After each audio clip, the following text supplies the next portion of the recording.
14. It's like, man, it's like almost 9 years ago. It doesn't seem like that. We were just in the back somewhere pacing around listening to people. I'm originally from Cincinnati. I got into oil and gas, traveled around a bit, and then... I'm from Guangdong, China, south of China. Yeah, and so we've been lead investors on 12 properties. Actually, that'll be different tomorrow. One's closing tomorrow as a KP. I helped another person get another deal. That's closing tomorrow. We're IROs on 2. We had 15. We started in house, well, we went passive, and then we had 15 houses, and then we sold them all and poured it into more multifamily kind of thing. So, and we've done deals in Ohio, Kentucky, Mississippi, Texas, and Louisiana. So a little bit everywhere. You see those kids, we got 3 of them here right now.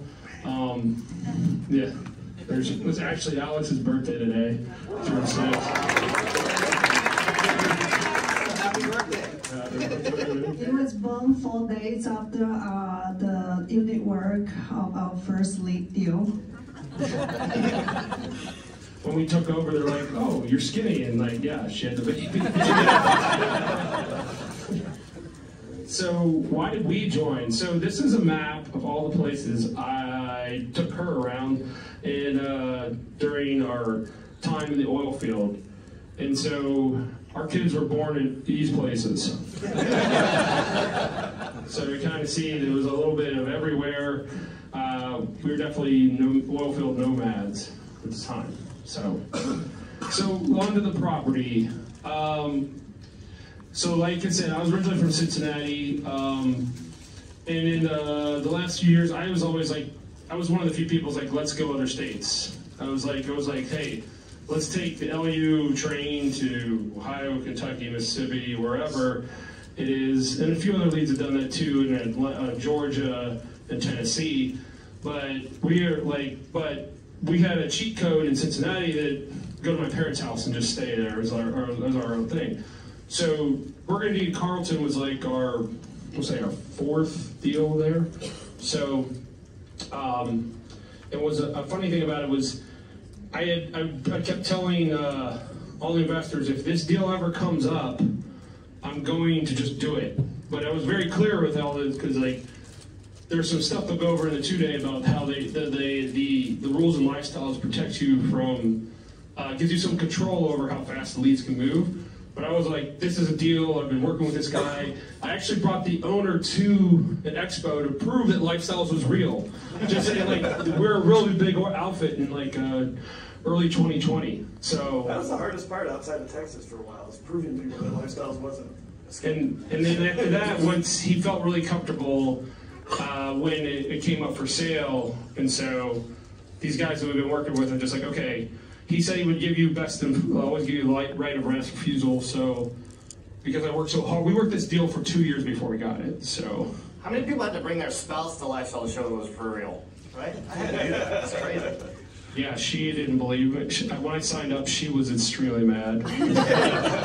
and then she came and it was like, mad? Not anymore. So I went to the 2 days, the month after him, and then I came back Sunday, said, let's sell our house. Let's get it. The money we can have to start with. So just as a quick note, if you have never taken the 2-day or you're going to take on investors outside of Lifestyles, I highly recommend just send them to the 2-day. You're going to learn so much more in that 2-day that you'll never have to teach them. Okay, so if you're taking outside investors, you're doing your own IRO deal or something, and you're like, you're my parents. First of all, don't let your parents invest with you. It's the worst investment decision ever. But if you do, send them to the 2-day. They're going to get a base level of education. At least you'll be able to talk to them, and they'll understand where you're coming from. It's the biggest thing about Lifestyles. We all have an underlying education, and we all talk the same language, so it's really valuable. So back to this property, it was a purchase price of 11.5. We had raised 4.4 million for the deal. We got a Fannie Mae $8.7 million loan at 3.28% interest rate for 12 years and 3 years of IO. So we're still in the IO period. IO stands for? interest only. There we go. And so did you invested that 4.4 million, that's all your money? No. Okay, all right. So y'all get the passive side. That's what he had as other investors that passively invested with him. You do not, as a lead, have to have $4.4 million to invest in a deal. Okay? I'm just curious, how much did you put into this deal, if you remember? I think it was like 250. 250. Okay. Yeah. So this is what it's looking like right now. So right now we have an income of like a little over 1.6. Our expenses are 731. Our NOI. We have a monthly cash flow. This is more of our lower end kind of cash flow. I try to be a little bit modest about it. It would have been higher over the last year, but we actually on Christmas night. So this is what leads take care of you. We had our Christmas party for our staff up in Cincinnati, and then there was a big wind. There was like a windstorm, and it hit one of the buildings just right where it cracked the sprinkler system, and it flooded out 3 units. But this is Christmas night, so you guys, your money's still working, but we're working for you. And I know, we live here, but we were up there at the time, so I was like the next day I was like soaking up water on like the next on the 26th and stuff like that. Merry Christmas, right? But so Just so we don't leave anybody behind, NOI stands for net operating income. And the value of an apartment is a function of net operating income, so we always are trying to improve NOI. And we'll talk more about that this weekend. So we're saying, the worth is whatever the buyers will buy it for, but on a conservative basis, we're saying it's at least worth 14.7 right now. And again, what did you buy it for? 11.5, and we do have a bit of cash in the bank and stuff like that. So Wait, how many years ago did you buy this? 2. So think about that. You bought it for 11.5. It's worth 14.7. So that's $3.2 million increase. Remember, this is on a 6 cap too, because this is a 2002 build. You get a lot more people interested. We make a lot of money on older properties too, but we own all ages of property, and there is something to be said about newer property sometimes. It feels good. You know for sure. So. Like just to go to recap what we were talking about earlier, within 2 years the property is worth $3 million more than it was when he initially purchased it, right? People invested $4 million, 4.4, so we already have most of that money back in 2 years, right? The worth of that property. So that's additional equity that you're gonna have in that property. Just like single family, where next year it might be worth $10,000 or $20,000 more. This one is worth $3 million more in 2 years. Who would like to be involved with that? Awesome, very good. So this is actually the night of the Christmas party or something like where the thing broke, but we're drinking heavily. It actually snowed a little bit later, but so this is before the break. Both of those are before the break. Well, on the left side here, you see that they had this 90s. It was built in 2002. It was supposed. There's a long story about this whole place, but let's just say they had an oversized clubhouse for 109 units. And so, but they had this green tile, looked very dated, a lot of brass. But we did like to keep all those drink cups. It was like, oh, that's kind of cool. So we ended up leaving it like that. It's like, it makes for a hell of a party whenever you want to. So before you start talking, I got go to the next slide. Because I told Zach I was going to do this. I said, usually when you put before and after slides, you want to go, wow, the after looks so much better. And I looked at this one and said, that kind of looks better to me than that one. Why would you put that in here? So these are these like hyperheat pool, so this thing on the left is your HVAC and your water heater. It's all in one. All in one. Now, not all of them were necessarily done for, but if it broke, nobody, basically I asked all the local guys, could you fix this? They're like, well, yeah, I could, but it's going to cost you more time and everything. And a couple will look like they were on their last legs. And that was 9 of the units. So you find sometimes in these they tried out something new and it didn't work. So, but beyond that, we ended up replacing about 90 ACs and probably about 80 water heaters, and then these systems here are just gone because, like, you just have to know how to work them. And the maintenance man didn't stay on either, so we're like, okay, these gotta go. So. But you knew about. I mean, if I'm going into buying a community, you had this in your capital budget that you were going to do this information. That's what we were talking about due diligence earlier. We went through and he walked the units. He had a capital budget. He knew he was going to have to spend this estimated on this, and this. So all these things that you're seeing that he replaced, he knew about it going in that he was going to replace it, and he had budgeted for it. Okay. So these are not before and after pictures like Brian and Jacqueline had, where you had an ugly kitchen, beautiful kitchen. These are apartment owners geek out on this stuff, saying that second one is so beautiful because it's saving them a ton of so money. much more efficient. Like, the main thing is, like, if one breaks down, it's not like, okay, I got to replace your. In this case, if you broke, you don't have hot water and you don't have heat, which is a big deal in northern climates. So this is what I was expecting about. Yeah. Oh my God. So, You take all the notes from your party. it was so I took that picture when I was doing the due diligence. Like, man, somebody likes a party. And then the guy's like, yeah, man, we party a lot here. I was like, sure you won't.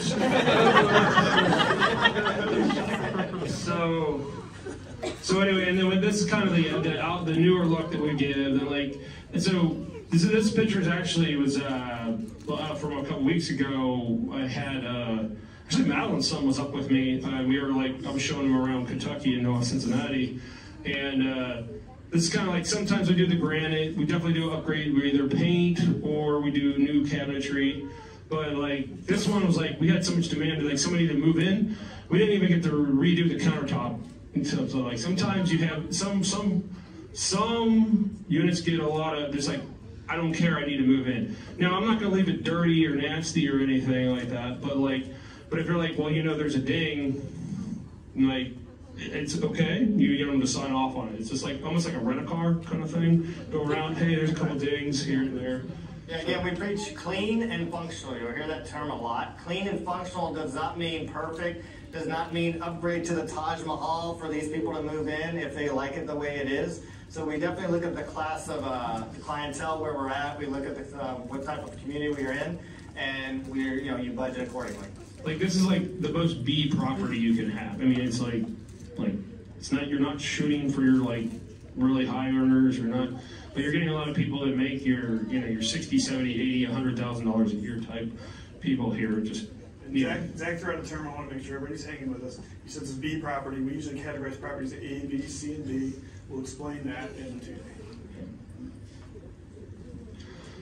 So anyway, here's kind of year 1 and 2 are actual numbers that we've done. So, like I said, year 2's cash flow went down because we had the water, the break. So we kind of saved some money back just until we got the insurance done, and now we're going back on schedule. And actually, like the 3rd year's projected, but I think we're actually going to do better than that. Just last month was, if you just took last month on a T1, it would be higher than this number.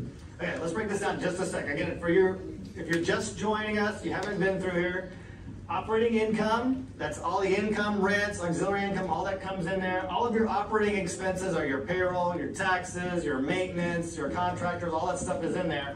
And we get to a net operating income. Okay? That's how you value a property. If that goes up, the value of your property goes up. If that goes down, what happens? The value of your property goes down. All right, very good, front row. I like it. I like it. Yeah. All right, so then from there you take out your mortgage and capex, and that's going to give you a net cash flow. Now you'll see that actually his operating income has been going up, and in the 2nd year he did not distribute as much. Why? Because he had some other issues that they were taking care of, the insurance claim, and he was being conservative. He was holding some stuff back, okay? We were just coming out of COVID. Who knows what's all going on? Things were happening in the economy. So electing to be more conservative, he held some back. Well, what's going to happen in year 3? If he doesn't need it, he's going to do what with it? Give it out. Give it out to everybody. Very good. So that's what you're looking for. You're looking for your net operating income to go up, up, up every year. Your mortgage and CapEx stayed the same, and that's because you're interest only for how many years? 3. For the first 3 years. So keep in mind that mortgage number in there, that does not include principal right now, okay? The following year, it will include some principal, so that's why we're trying to increase I think actually the CapEx pistol was missed, but that's okay. Like we did spend like $900,000 of planned CapEx over the first 12 months. That was like the ACs, the roofs, that's on your initial CapEx. Yeah. So. Yeah. Okay, so then they get the cash on cash return. Who wants 9, 6, 9? Anybody doing that in a bank rate? Well, banks are getting up to like 4 or 5 right now. Can you buy a dividend producing stock that produces 9% dividend? Yes. Yeah. I want to touch on one other thing in these numbers. Look at the operating expense line. You see what's happening there? It's actually going up. There are plenty of apartment buyers out there. They're not lifestyles people. They go there and their main way of trying to improve income is to cut expenses. Those people typically end up being slumlords. Is Zach and Snowy being slumlords here? No. They're actually, at least in clean and functional, well, another term we like to use in lifestyles is best product, best price. We want to create a great place where residents want to live. And you can't starve a property of repairs and maintenance and other things to get there. You have to feed it and make it a great place to live. And you can see that happening in the operating expense line. And then on top of that, lifestyles, the consultants, like, they'll actually randomly spot check your properties and like, hey, I'm at your property. Teresa Harrell was like, hey, I'm in Kentucky one time. It's like, yeah, go ahead.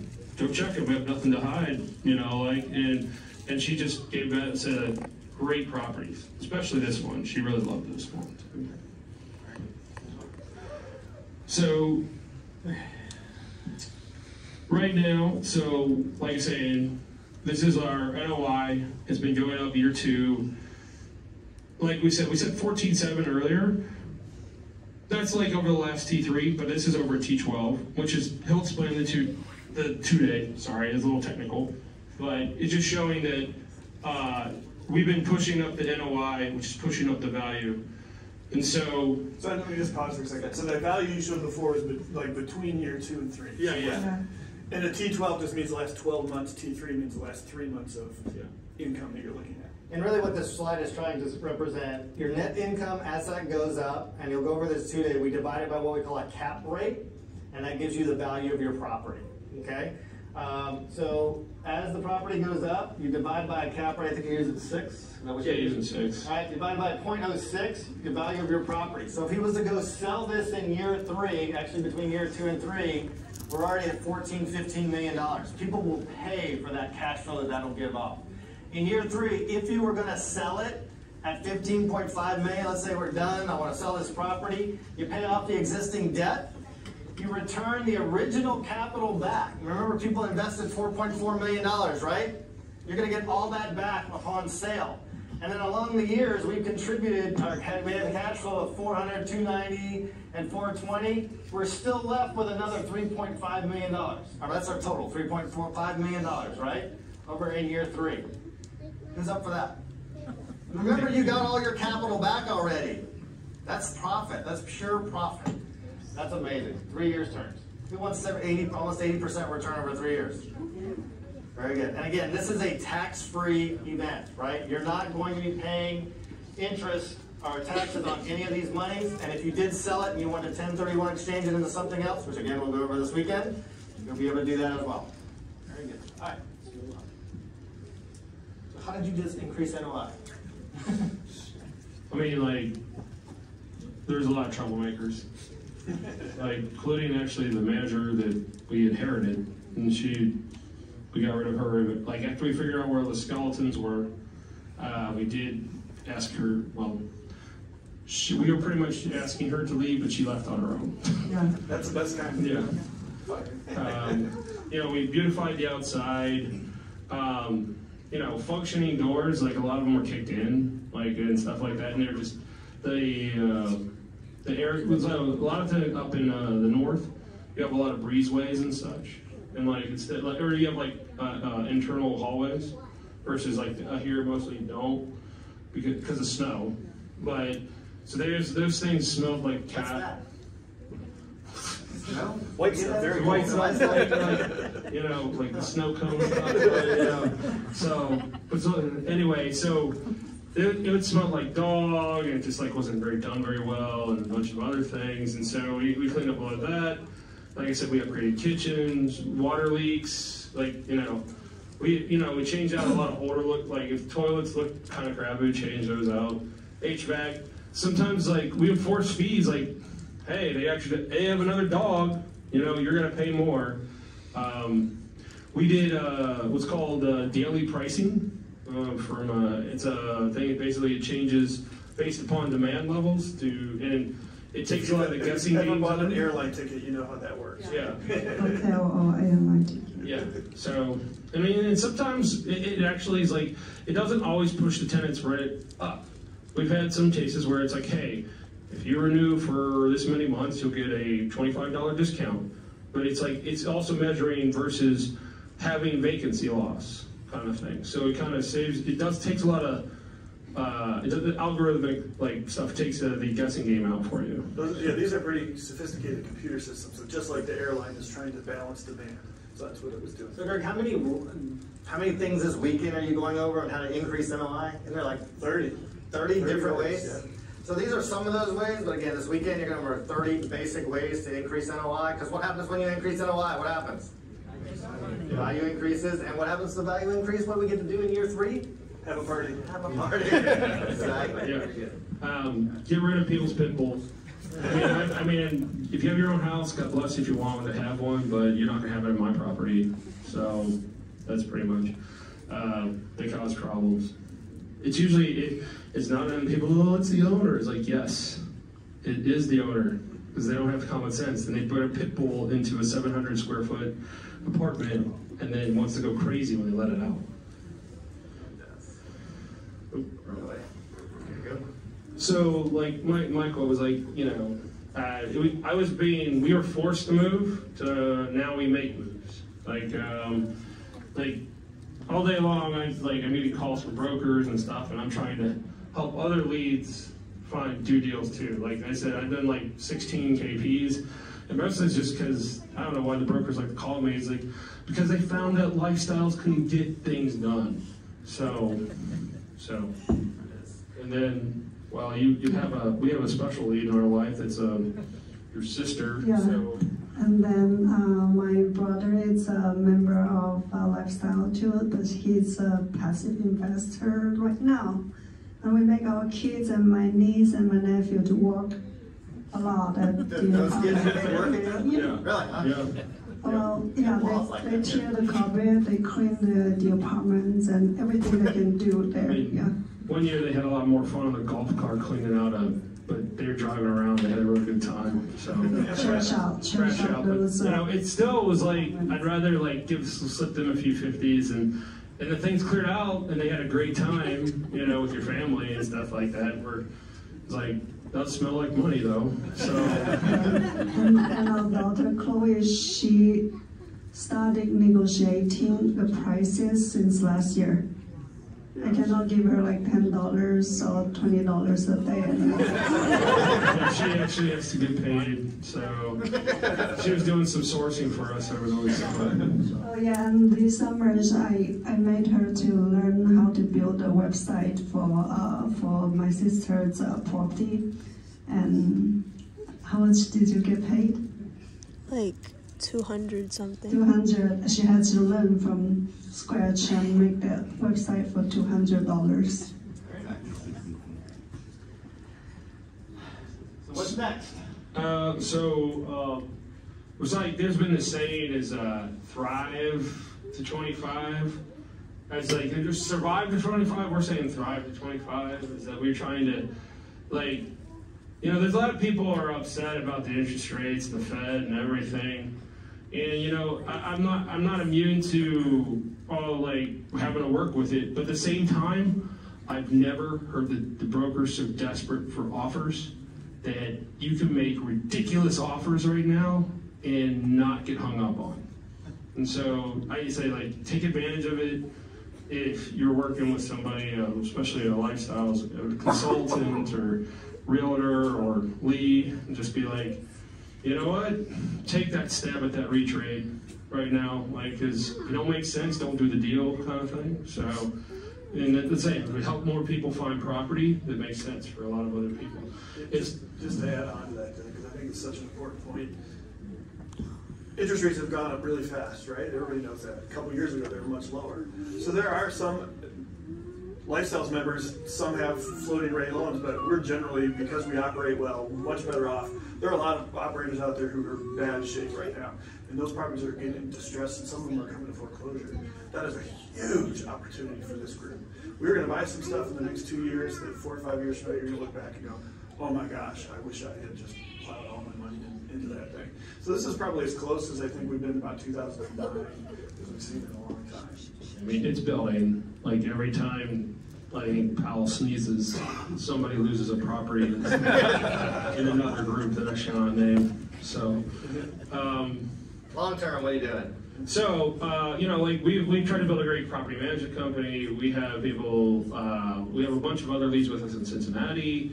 We manage with my buddy Eric. He's a KP. He's over here too, and he we wouldn't have even got into Kentucky if he didn't, like, yeah, I'll KP on the first deal up in Maysville, Kentucky. So that was a big thanks to him. And I tried to pull him. I pulled him, kicking and screaming into becoming a lead too. So yeah, he's done well.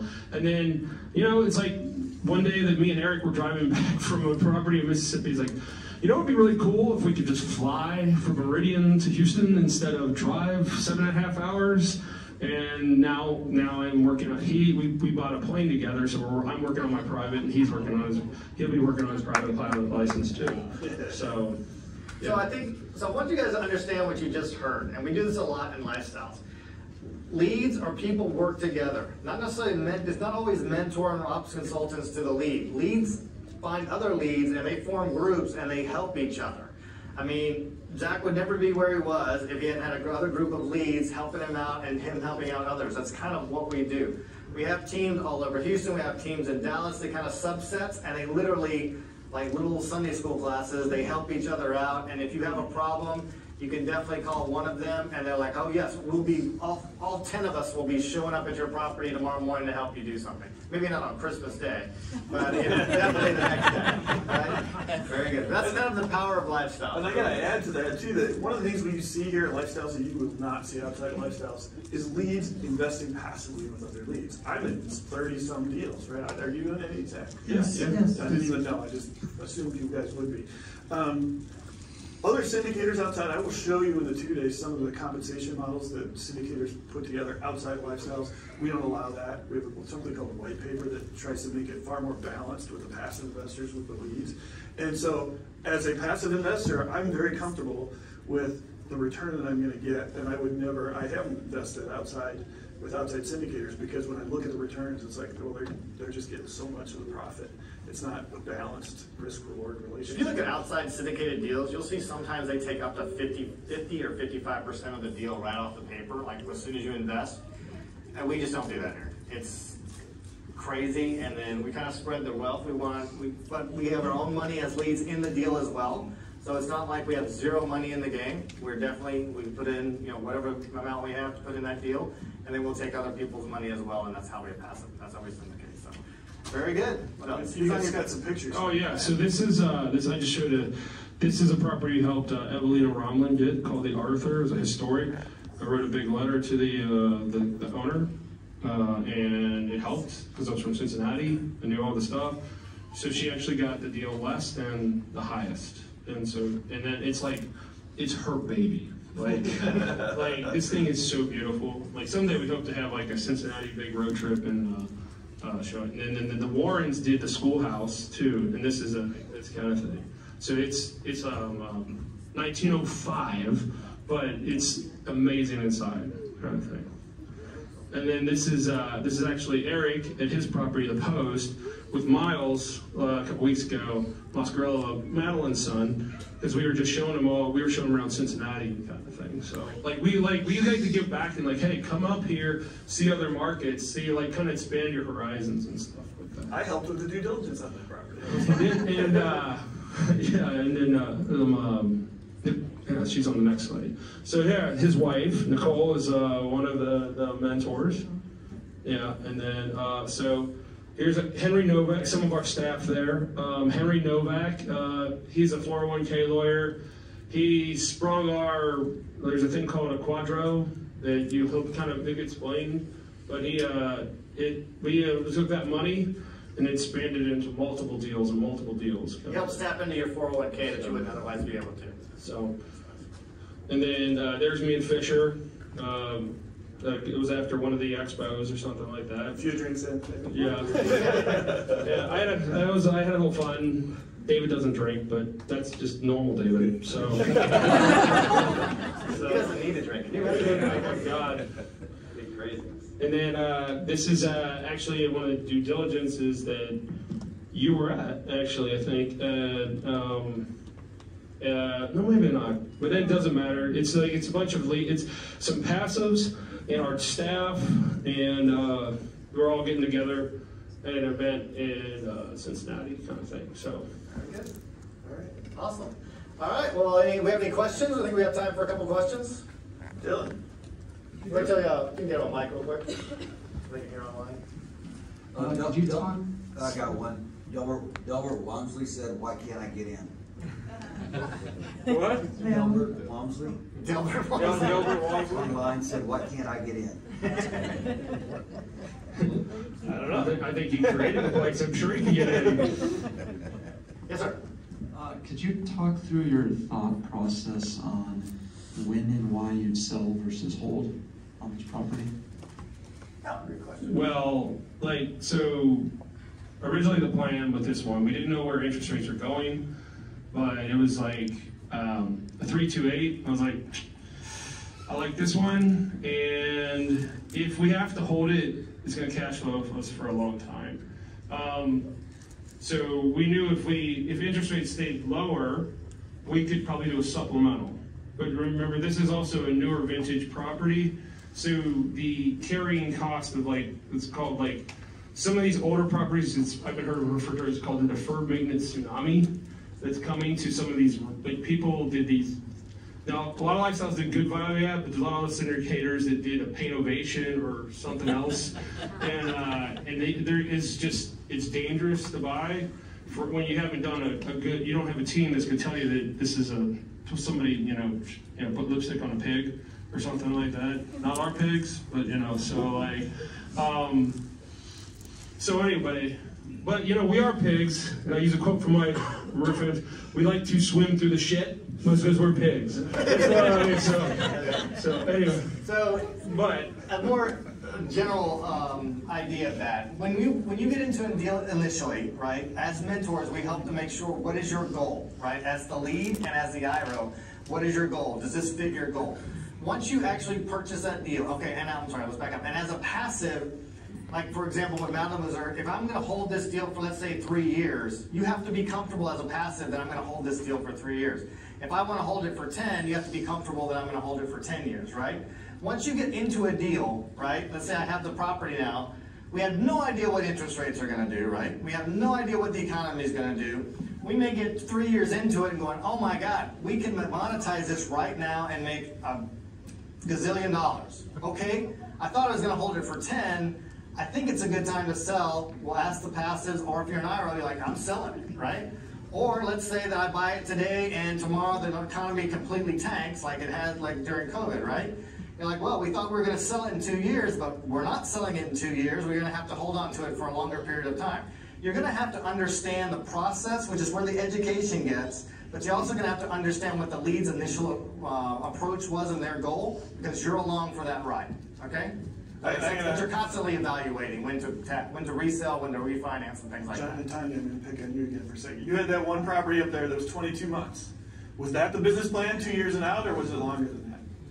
It was longer than that. So that's a perfect example. The lead came to them and probably said, hey guys, had a webinar with this passive investor, said, hey guys, I know we said we were going to hold this for 36 months, but somebody just made me an offer and we could hit the numbers we wanted to hit in year 3. Are you okay selling? And they take a vote and boom. I mean, for instance, on this one, somebody might want to assume the loan. It's 3.28. It's still got, it'll be we're about 9 10 years essentially left. Like, somebody may come and make me an offer, hey, I'll offer you double the loan amount, and it might be like, I go back to the investors, like, hey, we can double our money right now, and they can assume the loan. So somebody might come and maybe that could be the situation right there. So. And everybody's different, because some of the, half those people might go, yes, I need the money, let's go do it right now, sell, sell, sell. Other people are going, I like the cash flow, and I'm just retiring, and I'm going on shift. I mean, so everybody's a little bit different. So you have to reassess for everybody yourself. So. Yeah, that property's kicking up good, 9%. Yeah, so I just sent out a distribution today, so like that's always fun. And it was fine. I was like, ooh, time it up with this, and it was really fun. So yeah, I got a bunch of thank yous. They got a cash. They got some checks coming their way. People didn't really like it when you All right, big hand for Zach and Zoe.